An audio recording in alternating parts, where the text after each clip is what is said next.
No vídeo anterior, a gente discutiu sobre a construção de uma equação que representa um sistema em equilíbrio. Basicamente, a partir da reação, da formação, da água, nós passamos para a relação entre a energia de ativação, dessa reação, discutimos sobre o processo direto e inverso, as diferenças de energia para isso, as relações cinéticas, e evidenciamos, talvez, a dificuldade dessa reação, mas comparamos também com reações do tipo aquela envolvida na formação do iodeto de hidrogênio, a partir do hidrogênio do gás hidrogênio, do iodo e do gás hidrogênio. Então podemos discutir essas diferenças de reações e evidenciar reações que podem ser trabalhadas, num sistema em equilíbrio no sentido direto e inverso. Nesses casos aqui, por conta da relação cinética termodinâmica, a gente viu que seria possível trabalhar com essa situação aqui. Então, nesse vídeo anterior, também definimos que o estado de equilíbrio vai se dar quando uma reação direta ocorre na mesma taxa da reação inversa, de modo que tanto pela organização das reações elementares obtidas na cinética, quanto pela lei da ação das massas, que nós vimos lá a partir de Peter Waj e Goldberg, a gente pode construir de modo genérico uma equação de equilíbrio, que vai ter a forma como nós temos aí na tela. Então, retomando essas ideias, a gente pode analisar sobre o equilíbrio e entrar com algumas discussões um pouco mais detalhadas sobre ele. Então, dessas discussões, nós tivemos que a relação de A mols de A reagindo com B mols de B em equilíbrio, utilizando essa seta aqui significa equilíbrio, na formação de C mols de C mais D mols de D, para a construção da equação da constante de equilíbrio, nós evidenciamos que nós temos uma relação entre produtos sobre reagentes. E isso aqui nós surgimos lá da lei da ação das massas, ou ainda também nós derivamos a partir da condição cinética, daquela reação do iodeto de hidrogênio. Lembrando que lá nós usamos os dados experimentais que correspondem também aos dados estequiométricos, mas que a gente não pode confundir essa discussão da cinética com aqui a de equilíbrio. Nesse sentido, a partir da discussão da lei da ação das massas, lá, nós também vimos que essa relação ela é colocada em termos de atividade, que significa que nós vamos ter, por exemplo, a concentração do produto C sobre a concentração padrão elevado na C, multiplicado pela concentração do produto D sobre a concentração padrão elevado a D, tudo isso dividido por a concentração do A, dividido pela concentração padrão elevado a A, multiplicado pela concentração de B sobre a concentração padrão elevado na B.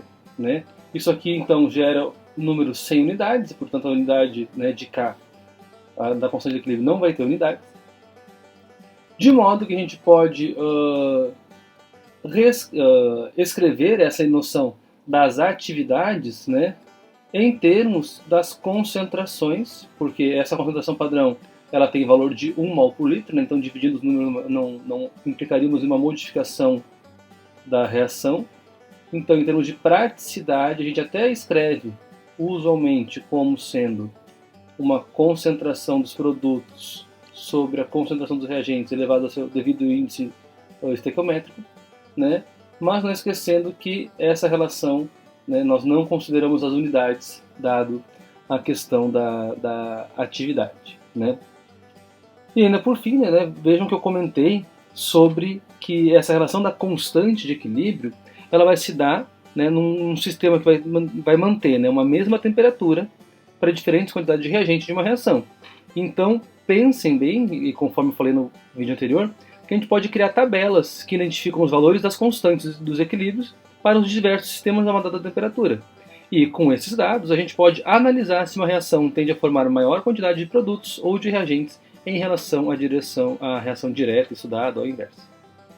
Isso porque a análise do valor da constante, que é o objetivo deste vídeo agora, que relaciona esses reagentes e produtos, então tendo os produtos da reação direta sobre os reagentes da reação indireta, dando um valor constante, essa análise nos permite evidenciar, por conta do valor, se uma reação apresenta mais produtos ou mais reagentes presentes no sistema.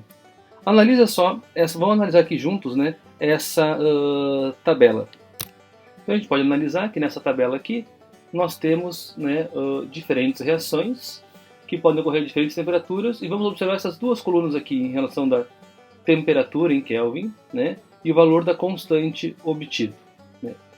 Vejam que, por exemplo, na formação do cloreto de hidrogênio gasoso, a partir do hidrogênio e do cloro, a 300 Kelvin, nós temos uma constante que é da ordem de 4 vezes 10 na 31, ou seja, muito grande. Né? É uma reação que tem um K com grande valor.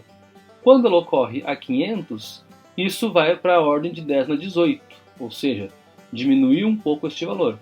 Quando isso ocorre a 1000 Kelvin, essa constante tem um valor de 5,1 vezes 10 na 8, ou seja, diminuiu, né, muito dela ocorrendo a 300 Kelvin até ela ocorrendo aqui a 1000 Kelvin. Similarmente, a gente pode analisar para as reações, por exemplo, do gás hidrogênio e do gás bromo, formando, né, o brometo de hidrogênio gasoso. A 300 Kelvin ela tem um K, né, de reação, de equilíbrio, da ordem de 1,9 vezes 10 na 17. Quando aumenta, vai para 10 na 10. Quando aumenta, ainda vai para 1000 Kelvin, vai para 3,8 vezes 10 na 4. Né? Outras reações do tipo que nós analisamos, né, no primeiro vídeo, a reação entre o hidrogênio e o iodo dando iodeto de hidrogênio, vejam que a 298, que é basicamente a temperatura padrão, né, 298 Kelvin, nós temos um K de 794. A 500 Kelvin nós temos um K de 160. A 700 Kelvin nós temos um K de 54. Né? E daí para essa última reação aqui, né, tem suas diferentes temperaturas. Vejam que para todos os casos, né, a expressão da equação de equilíbrio vai relacionar a concentração dos produtos elevados nos seus coeficientes estequiométricos com a concentração dos reagentes com seus coeficientes estequiométricos. O que faz o valor da constante mudar vai ser a temperatura. Vejam que a diferentes temperaturas eu tenho diferentes valores de constante. Né? Mas se uma reação ocorrer na mesma temperatura, aquela reação efetivamente vai ter, né, vai alcançar sempre esse mesmo valor. Por quê? Porque a constante de equilíbrio para essa reação aqui vai relacionar a concentração dos produtos no seu fator estequiométrico sobre a concentração dos seus reagentes elevados aos seus fatores estequiométricos. Para todas elas, né, a constante de equilíbrio vai relacionar esta proporção dos produtos sobre os reagentes elevados nos seus devidos coeficientes estequiométricos, né? Assim como essa daqui, nós vamos ter os produtos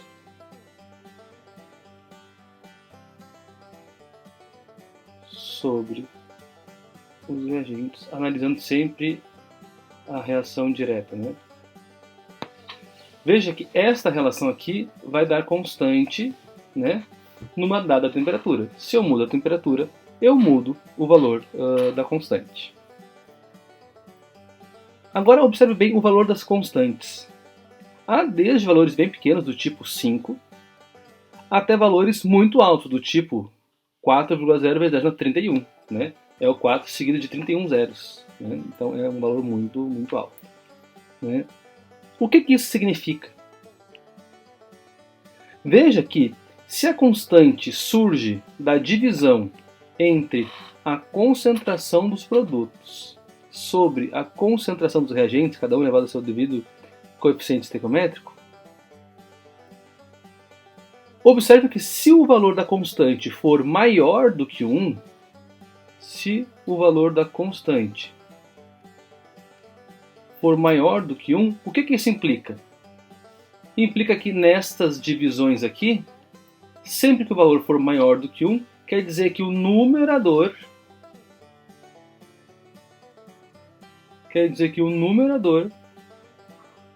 está em maior quantidade do que o denominador nos casos em que for maior do que 1.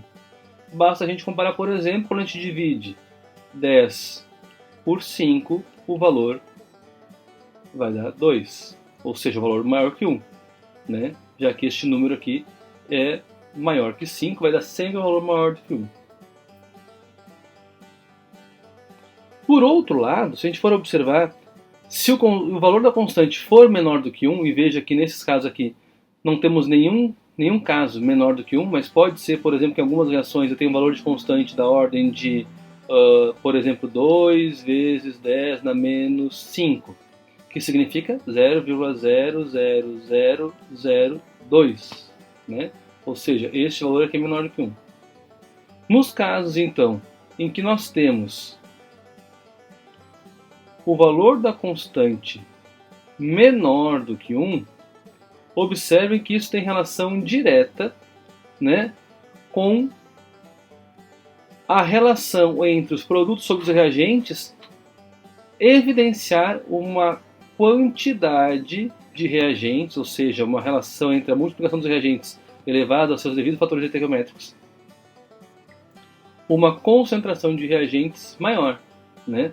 Porque veja, por exemplo, se eu tiver o número 5 dividido por 10, eu vou ter o número 0,5.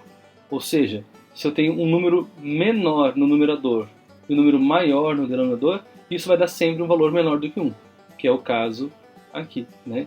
Então, nos processos em que eu tiver uma relação entre os reagentes maior do que essa proposta dos produtos aqui, eu vou ter um K menor do que 1. Ainda a gente pode evidenciar que pode haver um caso em que o valor da constante dê igual a 1. Né? Obviamente, neste valor igual a 1, isso implica, né, que eu tenha uma proporção entre produtos e reagentes, né, ou seja, numerador e denominador igual. Do tipo, eu posso dividir 3 dividido por 3, isso vai dar igual a 1, supondo valores aleatórios. Né? Então, isso quer dizer que, dependendo da temperatura e dependendo do valor da constante, a gente pode esperar que uma reação possa gerar mais produtos do que se ela realizada em outra temperatura. Isso tem a ver com a escolha das melhores condições reacionais para que a gente tenha a máxima eficiência de uma reação. Sabendo agora dessas relações, como é que a gente pode operar com essas discussões? Isso tem a ver com a resolução de cálculos relativos às próprias concentrações das espécies em equilíbrio. Vamos ver esse aqui exemplo. Vamos ver aqui um exemplo para a gente poder fazer, né, uma análise melhor desses cálculos. Olha só, nós temos a seguinte situação. Para um sistema em que eu tenho CO2 reagindo com hidrogênio e em equilíbrio com monóxido de carbono e água, todos no estado gasoso, a constante de equilíbrio é igual a 0,64 a 900 Kelvin. Veja que é sempre importante eu saber qual é o valor da temperatura, né? Porque vai ser aplicada aquele valor da constante. Mudando a temperatura, eu tenho que usar um outro valor de constante. Suponha que comecemos com CO2 e H2, ambos a uma concentração de 0,100 mol por litro. Quando o sistema alcançar o equilíbrio, quais são as concentrações dos produtos e reagentes? Veja que para realizar esse cálculo, a gente pode construir uma tabelinha, como vai ficar aqui abaixo. Por exemplo, assumindo que nós temos, né, e reescrevendo aqui a reação do CO2 gasoso mais o hidrogênio gasoso em equilíbrio com o monóxido de carbono mais a água, todos gasosos. Veja que a gente pode construir uma tabelinha que em alguns lugares chamam de tabela IME.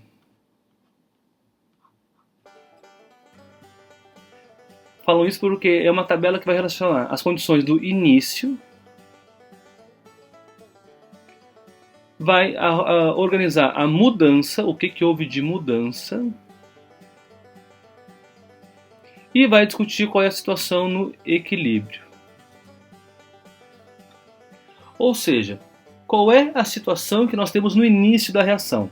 Vamos ler aqui, ó. Suponha que comecemos com CO2 e H2, ambos a uma concentração como está aqui.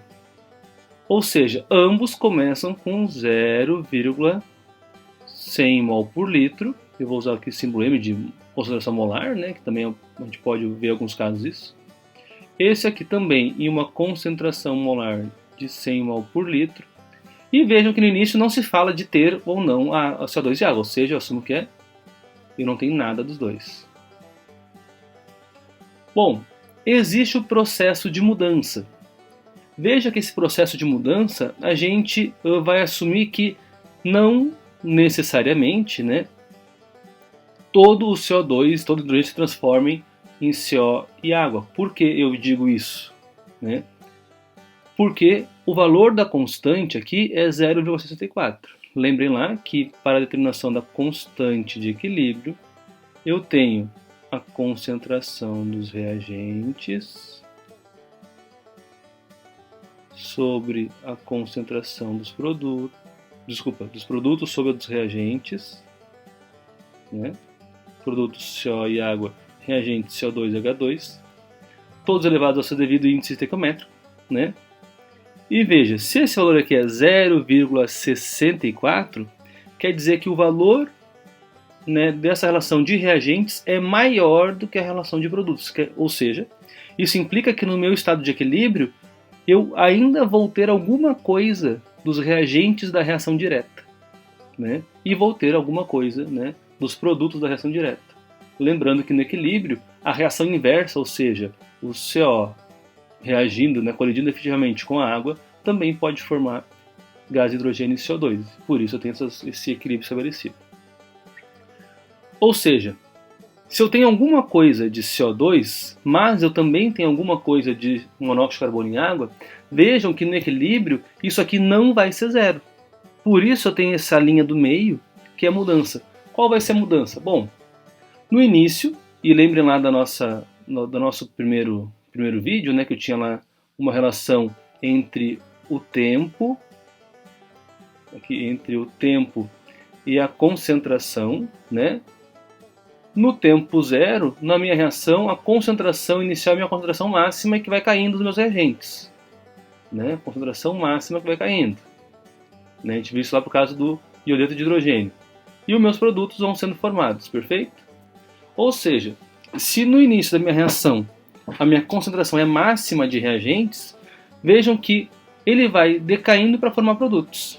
Ou seja, o quanto que vai diminuir esta concentração aqui para formar produtos, eu não sei, eu sei que vai diminuir, né? Portanto, eu sei que a mudança implica numa diminuição dessa concentração, então vou botar um sinal de menos nos dois casos. E eu não sei o quanto que ela vai diminuir, mas eu sei que a diminuição é de 1 mol para 1 mol, formando 1 mol e 1 mol, ou seja, há uma relação estequiométrica aqui. Ou seja, quando eu consumo um dióxido de carbono colidindo com um gás hidrogênio, quer dizer que um desses colide com um desses, né? Então eu tenho a mesma quantidade que eu consumo desse daqui. Como eu não sei o valor da quantidade, eu vou dizer que é X. Só que se eu reajo X CO2, pela condição estequiométrica, eu também vou ter que reagir X gás hidrogênio. Qual é a mudança que acontece aqui? Bom, estava zero, mas agora aumentou. Aumentou quanto? Bom, para começar que aumentou, vou botar um sinal positivo. E aumentou quanto? Bom, cada vez que um de cada um desses aqui reage, veja que eu formo um de cada um desses. Então, se eu formo X, eu também vou formar X aqui.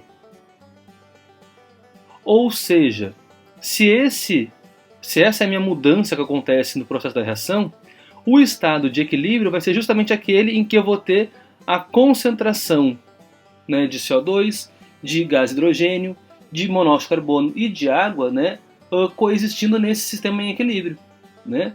Portanto, qual vai ser a concentração final de CO2? Bom, vai ser aquele 0,100 menos o x. Qual vai ser a concentração de H2? Vai ser o 0,100 menos o x. E qual vai ser a concentração aqui de CO e água? Vai ser, tinha 0, somou x, vai ser x. Perfeito? O que acontece? A partir desses dados aqui e do sistema agora já analisado em equilíbrio, eu posso colocar esses dados de concentração no equilíbrio na minha equação. Veja, qual é a concentração do monóxido de carbono? X, eu substituo por X. Multiplico pela concentração da água, X. Divido isso justamente por 0,100 menos X vezes 0,100 menos X. Veja que isso, né, vai me dar aqui x quadrado, né, e 0,100 menos x ao quadrado.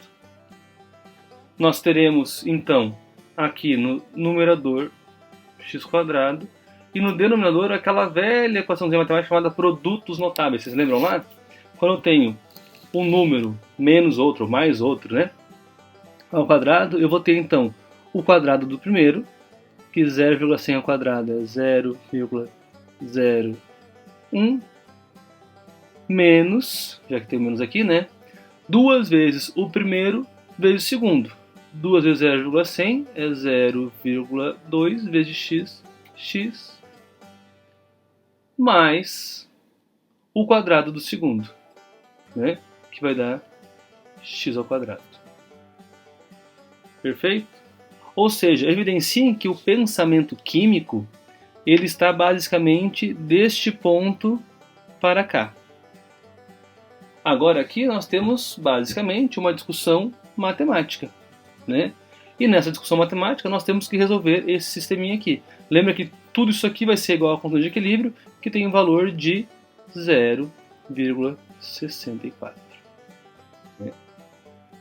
Assim, a gente pode resolver isso daqui, né, isolando as incógnitas, né, e colocando neste valor aqui. Vamos ver.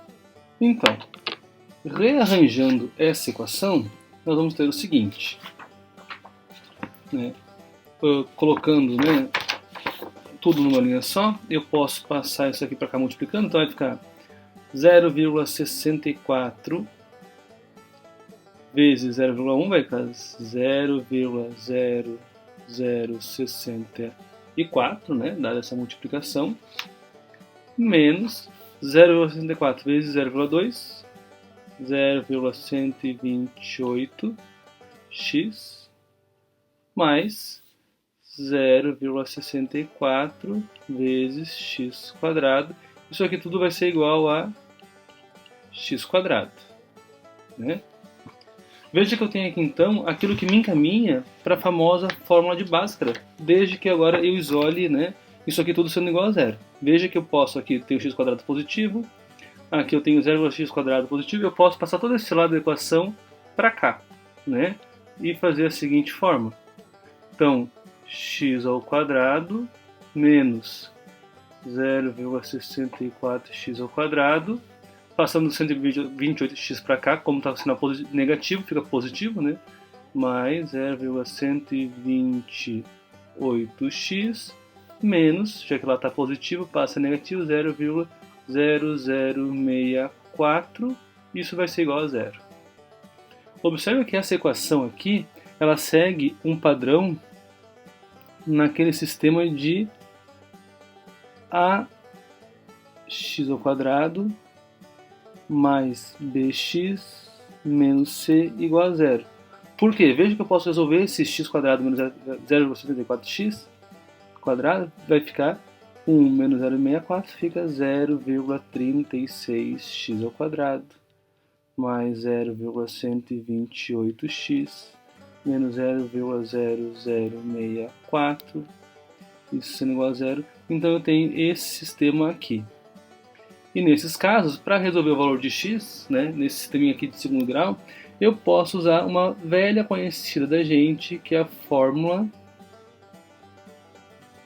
de Bhaskara. Como é que é a fórmula de Bhaskara?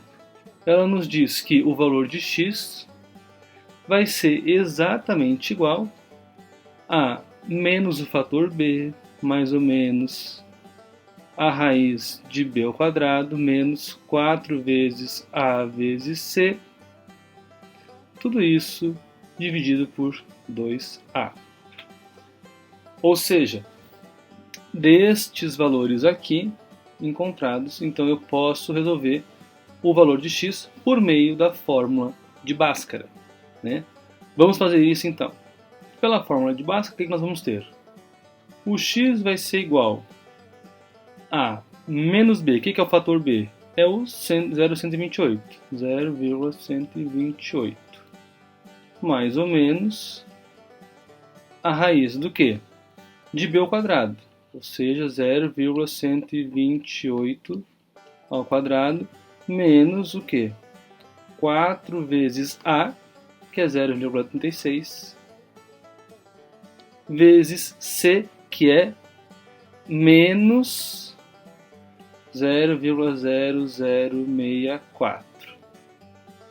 Isso aqui tudo eu tiro a raiz e divido por 2 vezes 0,36, que é o meu a. O valor disso vai ser igual então a menos 0,128 mais ou menos 0,128 ao quadrado, né, vai dar igual a 0,016384, né? Menos 4 vezes 0,16, menos 0,064 vai dar um valor de mais 0,009216. Isso aqui tudo na raiz. Isso tudo dividido por 0,72, que é o valor de 2 vezes 0,96. Ok? Vamos seguir com esse valor aqui, resolvendo, né? Nós vamos ter o quê? Menos 0,128, mais ou menos a raiz dessa soma aqui vai dar igual a 0,16 sobre 0,72. Seguindo então,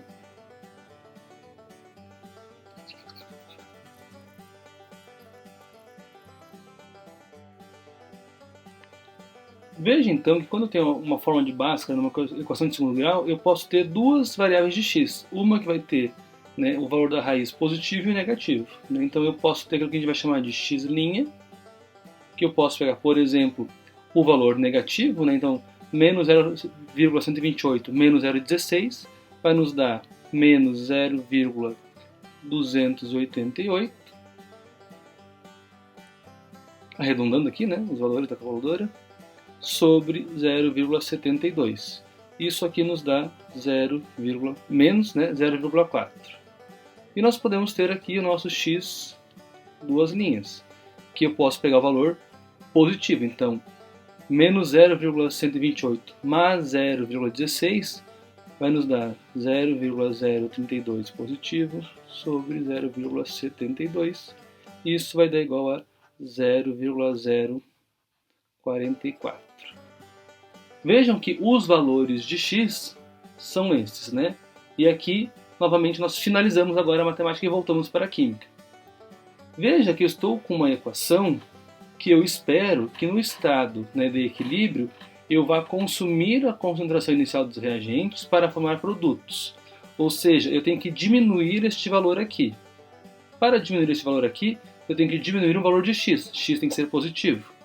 Assim como para formar estes produtos aqui, eu tenho que aumentar de 0 para um valor de x. E, portanto, também x tem que ser positivo.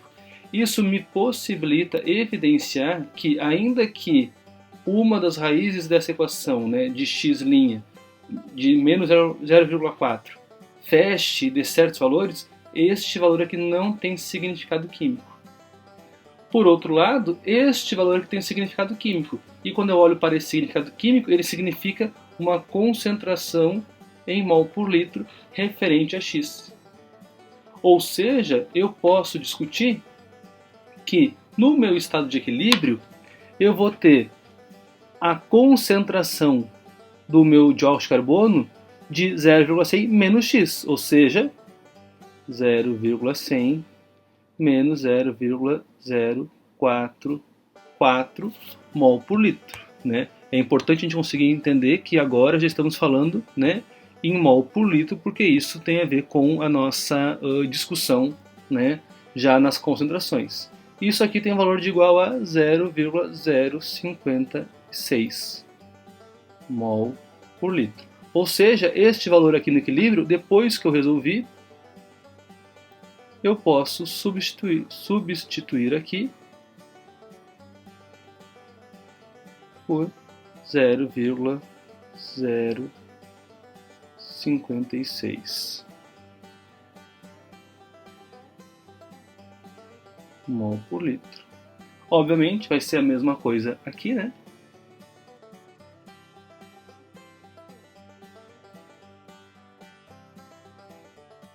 E vejo então que eu vou ter formado o valor X do meu monóxido de carbono e de água, ou seja, eu vou ter formado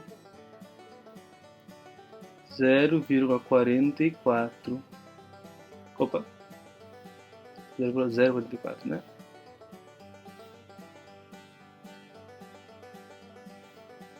(0,044 mol por litro de monóxido de carbono e 0,044 mol por litro de água. Portanto, esses valores serão os valores que eu vou ter no meu sistema de equilíbrio.